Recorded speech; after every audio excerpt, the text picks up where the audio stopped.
Dans le silence du temps, certains noms s'effacent comme des empreintes dans le sable, emportées par les vents de l'oubli.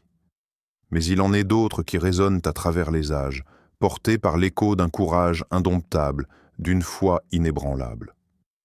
Parmi eux, il y a Bilal ibn Rabah. Son nom n'est pas simplement un souvenir que l'on murmure avec respect. Il est une voix qui traverse les siècles, une voix qui a défié les oppresseurs, qui a brisé les chaînes, qui a élevé l'appel du Tawhid, là où régnait la tyrannie. Son histoire n'est pas celle d'un homme ordinaire. Elle est celle d'une âme forgée dans l'épreuve, d'un cœur qui a refusé de plier face à l'injustice. Bilal n'était pas fils de noble lignée. Il n'héritait ni de titre, ni de richesse. Il était esclave dans une société où la valeur d'un homme se mesurait à son sang et à son rang. Mais ce qu'ignorèrent ses maîtres, c'est que la vraie noblesse ne réside pas dans les titres ni dans l'or. Elle se trouve dans la droiture du cœur, dans la fermeté face à l'adversité. Allah rappelle cette vérité dans son livre. Le plus noble d'entre vous, auprès d'Allah, est le plus pieux. Sourate 49, verset 13. Bilal n'était peut-être rien aux yeux des hommes, mais il était précieux aux yeux d'Allah. Et c'est dans cette certitude qu'il a puisé la force de marcher contre les tempêtes, de résister là où d'autres se seraient effondrés.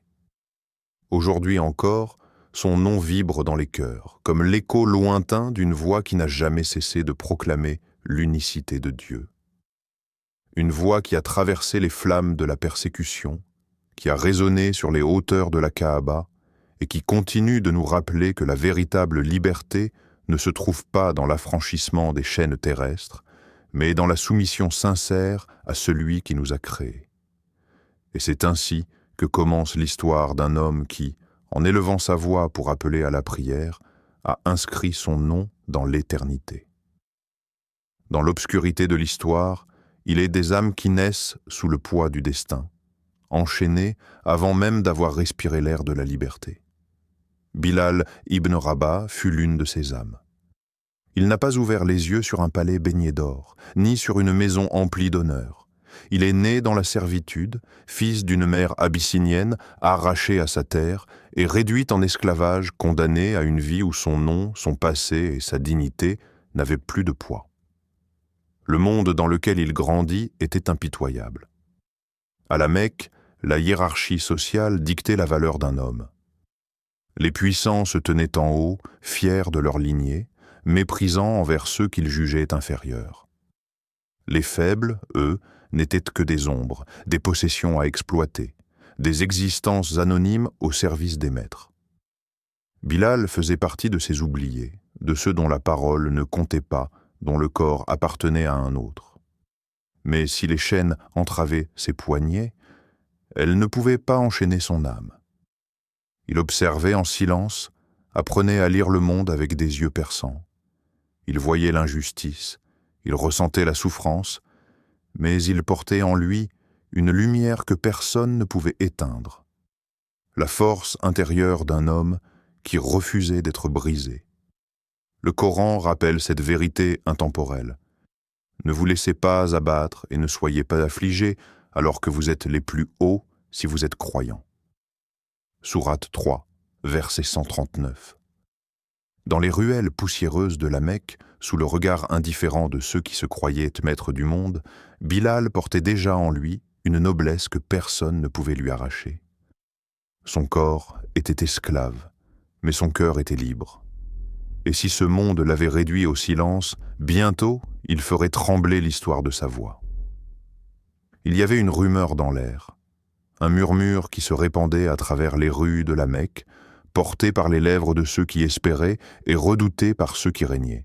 Un homme, issu des leurs mais différent d'eux, parlait d'un Dieu unique, d'un monde où le noble et l'esclave étaient égaux devant lui. Son nom, Muhammad, fils d'Abdullah, paix et bénédiction sur lui. Son message, une vérité qui ébranlait les fondations de la société mécoise. Bilal écoutait. Pas dans les rassemblements où la nouvelle foi était proclamée, ni parmi les cercles de ceux qui s'y intéressaient ouvertement. Il écoutait en silence, dans l'ombre des marchés et les conversations étouffées de ses maîtres.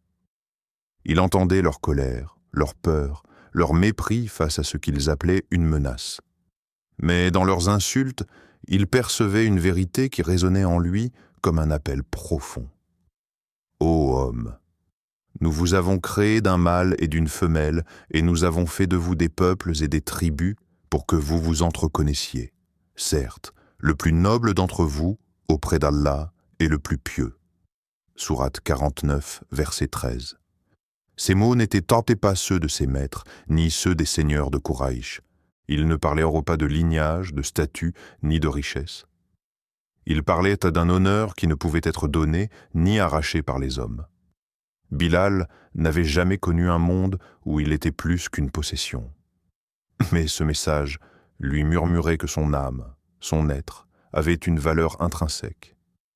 Il l'accepta d'abord dans le secret, un feu naissant au fond de son cœur. La foi pour lui n'était pas une déclaration bruyante.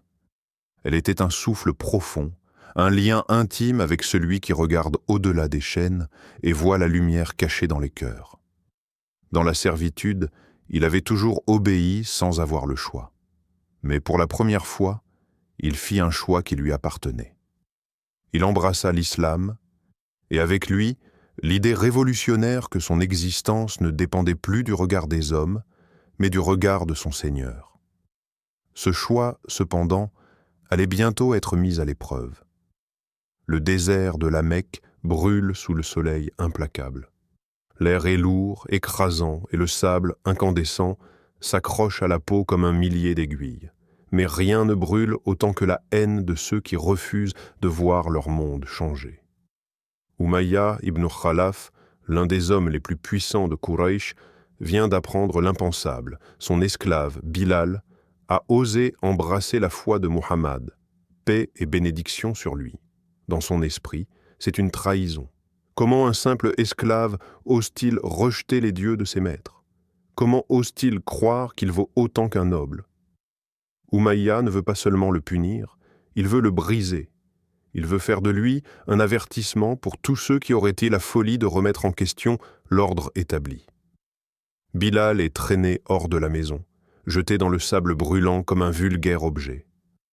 Les coups pleuvent sur lui, mais il ne crie pas. On le frappe jusqu'à ce que le sang macule la terre sous lui, mais il ne supplie pas. Umayya veut entendre des mots de renoncement, mais il n'entend qu'un souffle déterminé. Alors, il décide d'élever le supplice. Un énorme rocher, pesant et cruel, est placé sur sa poitrine. Son corps est cloué au sol, ses poumons écrasés sous le poids de la pierre. La chaleur du désert sature l'air, chaque respiration devient une lutte contre la mort. On lui ordonne de proclamer le nom des idoles, de renier celui d'Allah. Mais ses lèvres ne prononcent qu'un seul mot, Ahad, Ahad. Et ne dites pas, à propos de ceux qui sont tués dans le sentier d'Allah, qu'ils sont morts. Au contraire, ils sont vivants, mais vous ne le percevez pas. Sourate 2, verset 154. Bilal n'a pas besoin d'épée ni d'armée. Son seul combat est de rester debout dans l'épreuve, et son unique arme est ce mot qui fend l'air comme une déclaration de guerre. Ahad. Dieu est un. Les bourreaux s'acharnent, mais ils ne voient sans pas ce qui est en train de se produire. Ils croient qu'essentiellement qu'ils torturent un esclave. Mais en réalité, ils sont en train de sculpter une légende. Et bientôt, le nom de Bilal ne sera plus murmuré dans les rues comme celui d'un serviteur, mais comme celui d'un homme dont la foi a défié les flammes de l'oppression. Les rues de la Mecque ont été témoins de tant de cruauté. Elles ont vu le sang des opprimés se mêler à la poussière, entendu les cris étouffés par l'indifférence des puissants. Mais en ce jour, elles s'apprêtent à être témoins d'un acte qui changera le destin d'un homme. Bilal est là, son corps brisé, son souffle faible, mais toujours rythmé par cette même proclamation. Ahad. Ahad. Ses bourreaux le frappent encore, épuisés de ne pas l'entendre fléchir, frustrés par la force invisible qui le maintient debout alors qu'il est allongé, écrasé par le poids de leur colère. Dans la foule, un homme observe en silence. Son cœur se serre à chaque coup, à chaque insulte, à chaque nouvelle tentative de briser cet esclave dont la seule faute est d'avoir cru en l'unicité d'Allah. Cet homme, c'est Abu Bakr as-Siddiq, qu'Allah l'agrée, le plus proche compagnon du prophète, paix et bénédiction sur lui, un homme dont la noblesse ne se mesure pas à sa richesse, mais à la pureté de son cœur. Il ne peut pas rester spectateur. Il s'avance, droit, face à Umayya ibn Khalaf. Le silence s'impose, car tout le monde sait que lorsqu'Abu Bakr parle, même les plus arrogants écoutent. « Vends-moi cet homme », dit-il d'un ton calme mais ferme. Umayya ricane. Il voit une opportunité de tirer profit de cette situation.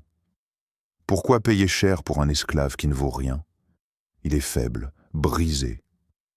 Mais Abu Bakr sait que la valeur d'un homme ne se mesure ni à ses chaînes, ni à sa souffrance. Nomme ton prix. Umayya, pensant profiter de l'empressement d'Abu Bakr, propose une somme exorbitante, persuadé que son interlocuteur hésitera. Mais sans même discuter, Abu Bakr tend l'argent. La transaction est scellée. Bilal est libre. Et qu'est-ce qui te fera comprendre ce qu'est la voie ascendante? C'est délier un joug ou nourrir en un jour de famine. Un orphelin proche parent ou un pauvre dans le dénuement. Sourate 90, versets 12 à 16.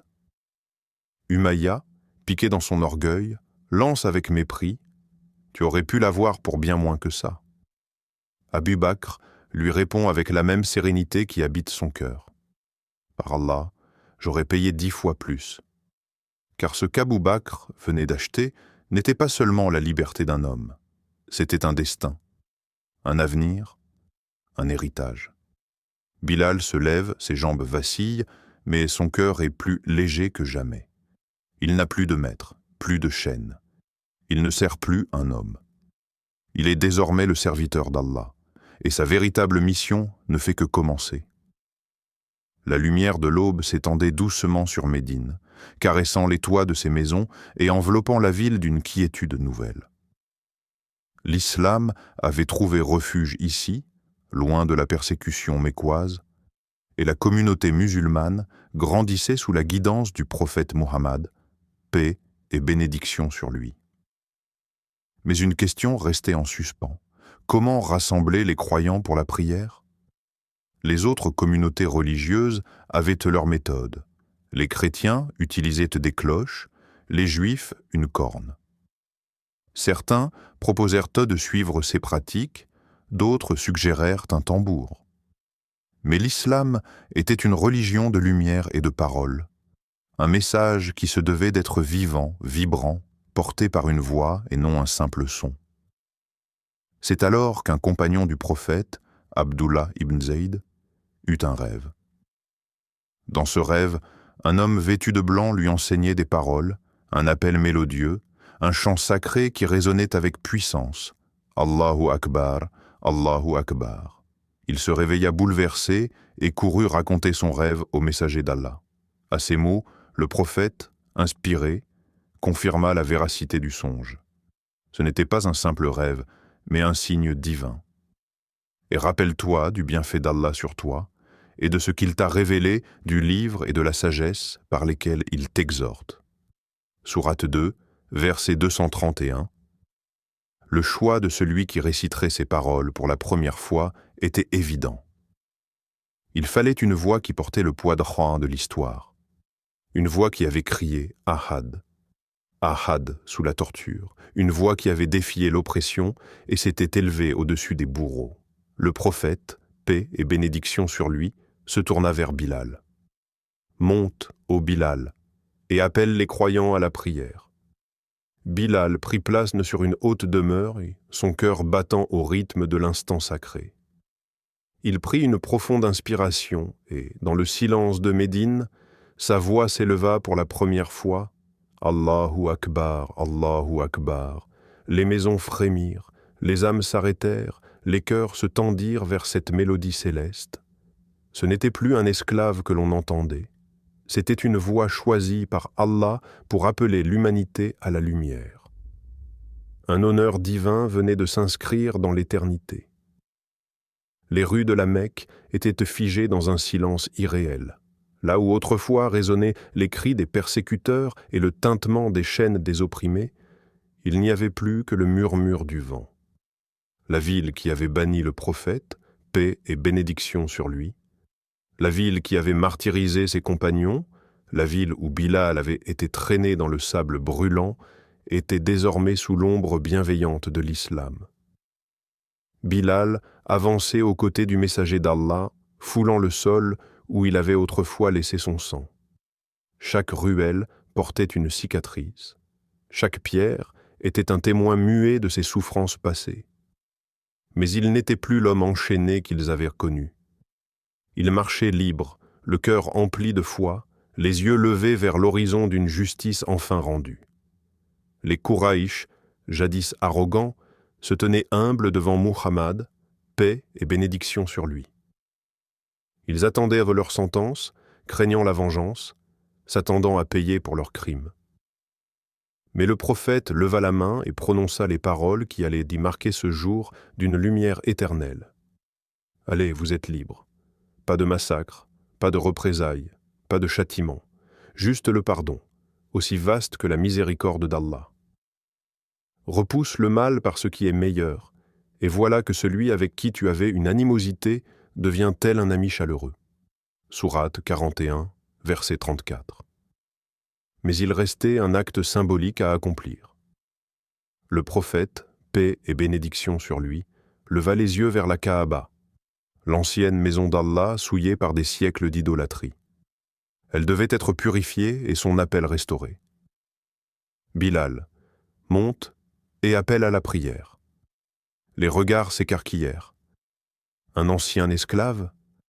Un homme que les Quraïsh méprisaient autrefois?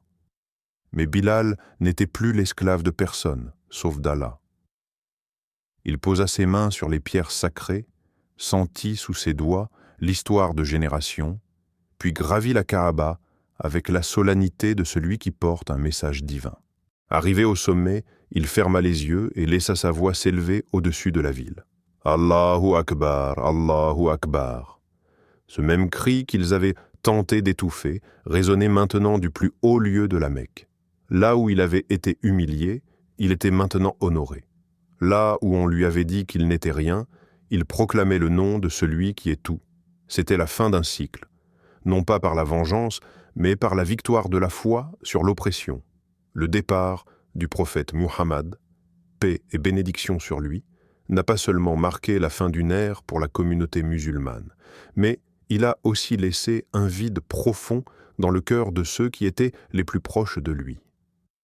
Parmi eux se trouve Bilal, l'ancien esclave éthiopien, qui avait trouvé une liberté spirituelle aux côtés du prophète, et dont la voix s'était élevée à travers les cieux pour appeler les croyants à la prière. Mais cette voix, qui était devenue synonyme de foi, allait être brisée par un événement tragique, la mort de celui qui l'avait libéré et guidé. Lorsque le prophète est décédé, le monde de Bilal s'est écroulé. Les souvenirs de chaque instant passé en sa compagnie étaient encore vivants dans son cœur, mais un chagrin insondable s'abattait sur lui. L'amour qu'il portait à Muhammad n'était pas seulement celui d'un compagnon, mais celui d'un frère et d'un disciple qui avait vécu la transformation la plus radicale grâce à l'enseignement divin du prophète. Un jour, après la mort du prophète, Bilal fut invité à prononcer l'adhan, ce célèbre appel à la prière qui résonnait à travers Médine. C'était son devoir, son honneur, de continuer à appeler les croyants à la prière. Mais lorsqu'il arriva à la partie du call, « Ashhadu anna Muhammadur Rasulullah » je témoigne que Muhammad est le messager d'Allah, sa voix se brisa. Ses yeux se remplirent de larmes et il s'effondra, incapable de continuer. La douleur de perdre celui qu'il avait vu comme son guide, son maître et son ami, l'étouffait complètement. Il n'y avait plus de force en lui pour prononcer ces mots sans sentir un immense vide, comme si l'essence même de sa foi venait de disparaître avec le prophète. Ne pouvant plus supporter cette douleur, Bilal prit la décision de quitter Médine. L'adhan ne pourrait plus être le même sans la présence du prophète. Il s'éloigna donc, fuyant la ville qui lui rappelait trop cruellement la perte de son bien-aimé. C'est ainsi que la voix de Bilal ne s'entendit plus dans les rues de Médine, marquant la fin d'une époque où la foi, la fraternité et l'amour du prophète se fusionnaient dans une harmonie divine. Un verset du Coran nous rappelle la réalité inévitable de la vie et de la mort, et comment tout dans ce monde est temporaire. Chaque âme goûtera la mort. Et nous vous éprouverons par le mal et le bien comme une épreuve, et vers nous vous serez ramenés. Sourate Al-Anbiya, 21h35. Ce verset nous enseigne que la mort fait partie du cycle naturel de l'existence humaine, mais aussi que la véritable épreuve réside dans la manière dont nous affrontons cette séparation, comme Bilal l'a fait, avec une foi inébranlable, malgré la douleur intense. Le temps s'écoule, les événements prennent place, mais les souvenirs demeurent indélébiles. Bilal, après avoir quitté Médine et renoncé à l'Adhan, porte en lui une souffrance silencieuse, une douleur qui ne s'efface jamais. Il a choisi de s'éloigner de tout ce qui lui rappelait la perte de son maître et ami, le prophète Muhammad, paix et bénédiction sur lui. Mais certains moments restent inoubliables, certains appellent inaltérables. C'est ainsi qu'un jour, plusieurs années plus tard, à Jérusalem, une demande inattendue se fait entendre. Les compagnons, témoins des premiers jours de l'islam, se retrouvaient là, dans cette ville sainte, où des générations de croyants avaient été déposés leur foi dans la terre bénie. Le besoin de renouer avec un passé glorieux se faisait sentir. Ils se souvenaient de la première fois où ils avaient entendu l'Adhan, de la voix claire de Bilal qui avait résonné à Médine, et de ce sentiment de pureté et d'humilité qu'ils éprouvaient lorsqu'ils s'étaient unis dans la prière derrière lui. On demanda à Bilal de faire l'Adhan une dernière fois, un dernier appel qui les ramènerait à ce temps sacré où la foi était vivante et palpable. Bilal, désormais âgé et marqué par des années d'absence de l'appel, se tenait là, hésitant, avec un cœur lourd et une âme chargée de souvenirs. Mais, malgré la douleur de cette tâche, il se leva. Il se plaça comme il l'avait fait tant de fois auparavant, prêt à raviver la flamme du souvenir dans les cœurs de ceux qui étaient tombés là. Lorsqu'il éleva sa voix, une vague d'émotion envahit les compagnons. Ce cri, ce chant sacré qui s'élevait à travers les cieux, semblait revenir directement du passé, comme un lien invisible entre eux et le prophète. C'était comme si la terre elle-même se rappelait ce moment de grandeur. Les visages des compagnons se couvrirent de larmes et les souvenirs du prophète ressurgirent dans leur cœur. À chaque mot, à chaque vibration de sa voix, les images des premiers jours de l'islam revinrent en mémoire. Les batailles, les épreuves, mais surtout l'amour inébranlable qu'il ressentait pour Mohammed, paix et bénédiction sur lui. Cet instant était plus qu'un simple appel à la prière. C'était une évocation du sacrifice, de l'engagement et de la fraternité que Bilal incarnait si magnifiquement. L'émotion était palpable, et ce moment ne faisait que renforcer la nostalgie de la communauté. Dans l'Adhan de Bilal, on entendait l'écho des premiers pas de l'islam, de la liberté des opprimés, du message de justice et de fraternité porté par le prophète. Ce simple geste, cette prière, était une manière de raviver les cendres de la mémoire collective, de se rappeler de la grandeur de l'islam et de l'héritage laissé par le prophète. Le Coran nous enseigne que les actes de foi et de dévotion laissent une empreinte profonde dans l'histoire et dans les cœurs des croyants. Et ceux qui croient et accomplissent les bonnes œuvres, nous les installerons dans les meilleurs endroits au paradis, en dessous desquels coulent les ruisseaux, pour y demeurer éternellement. Quelle excellente récompense pour ceux qui œuvrent, Sourate Al-Kahf, 1807. Ce verset nous rappelle que les actions de ceux qui ont été les piliers de la foi, comme Bilal, ne sont jamais oubliées. Leurs actes résonnent à travers les âges et deviennent des repères pour les générations à venir. La vie de Bilal, ce compagnon inébranlable de Muhammad, paix et bénédiction sur lui, fut marquée par des épreuves, des sacrifices et une foi profonde qui ne vacilla jamais, même dans les moments les plus sombres. Lorsque le temps vint pour lui de quitter ce monde, ce n'était pas la peur ou la crainte qui envahissait son cœur, mais une paix profonde, une sérénité que peu peuvent éprouver face à la fin de cette vie. Bilal ne redoutait pas la mort. Il la voyait comme un simple passage, une rencontre imminente avec le prophète qu'il avait tant aimé et suivi. Au fond de lui, il savait que son voyage terrestre touchait à sa fin, mais il ne laissait pas place à la tristesse. Il ne craignait pas l'inconnu, car il avait vu dans la vie du prophète et dans les enseignements qu'il avait reçus l'assurance que l'au-delà serait un lieu de paix, de réconfort et de récompenses infinies. Sur son lit de mort, Bilal pensait à la rencontre joyeuse qu'il allait avoir avec ses compagnons tombés avant lui. C'était un adieu empli de gratitude, non pas un départ douloureux.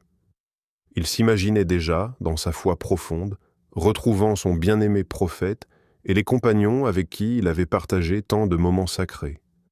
Leurs sourires, leurs paroles pleines de sagesse, et l'amour qu'ils avaient eu pour lui nourrissait son dernier souffle de réconfort. Il était un homme dont l'amour de Dieu et du prophète avait transcendu les difficultés de la vie. Il n'était pas né dans la richesse, ni dans la gloire, mais dans l'humilité et la souffrance. Pourtant, il avait atteint un rang parmi les plus élevés dans l'islam, grâce à sa piété, son engagement et sa fidélité. Pour lui, la véritable noblesse résidait dans la piété et l'amour d'Allah, pas dans les titres ou les biens matériels. Il savait que tout ce qu'il avait enduré dans ce monde n'était qu'une préparation pour le moment glorieux où il retrouverait son Seigneur. Ses dernières paroles, murmurées avec douceur, étaient un message de paix. Ô âme apaisée, retourne vers ton Seigneur, tout agréée et agréante, comme le dit le Coran dans le verset 89 de la sourate Al-Fajr. Bilal semblait déjà savourer cette paix promise, serein dans l'idée qu'il s'approchait de l'éternité. Et c'est ainsi qu'il rendit son dernier souffle, un souffle porté par l'espoir et la certitude que son chemin avait été guidé par la foi et l'amour.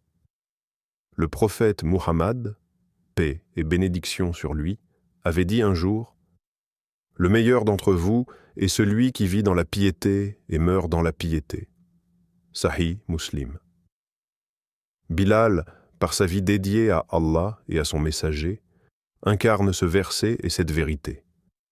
Son héritage de foi et de dévotion est un modèle pour tous les croyants, et son ultime aspiration fut la rencontre avec ceux qu'il aimait le plus, dans un lieu où l'amour et la lumière d'Allah régneraient éternellement.